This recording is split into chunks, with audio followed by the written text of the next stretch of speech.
Patay ang isang babaeng sakay ng motor sa Basilan matapos tambangan ng hindi pa nakikilalang gunman. Isang lalaki naman sa Calbayog City ang napatay ang sariling ina dahil hindi binigyan ng pera. Nasa frontline ng balitang yan, si Brian Basa. Nakahandusay sa gilid ng kalsada ang babaeng yan nang matagpuan sa boundary ng barangay Kabangalan at Lagayas sa Tipo-Tipo.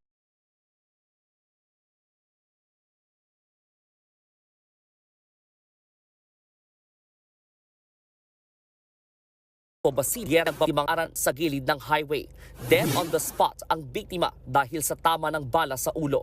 Sa tiyan naman tinamaan ang kasama ng biktimang si Ariel Repesio. Pauwi na raw ng Isabela City ang dalawa nang mangyari ang pamamaril. Agad tumakas ang suspect gamit ang motorsiklo pagkatapos ng krimen.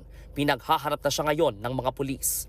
Nang dahil sa pera, napatay ng isang 39 anyos na lalaki ang sarili niyang nanay sa Calbayog City. Isang testigo ang nakakita sa suspect na si alias John na hinihila ang dalawang paa ng biktimang si alias Bia, 77 anyos, palabas ng bahay noong January 4. Bago ito, narinig daw ng mga kapitbahay na nag-aaway ang dalawa.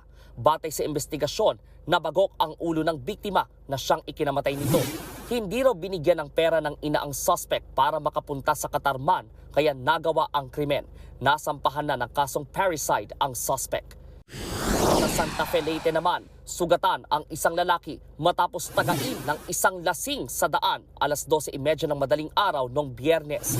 Ayon sa mga polis, hindi pagkakaunawaan ang sanhi ng krimen. Nagpapagaling na ngayon sa ospital ang biktimang si alias Max. Nakaharap naman sa kasong frustrated homicide ang suspect na si alias Rod. Nagbabalita mula sa Frontline, Brian Basa, News 5. Mga kapatid, Andre Felix po. Iba na ang may alam at may pakialam sa panahon ngayon.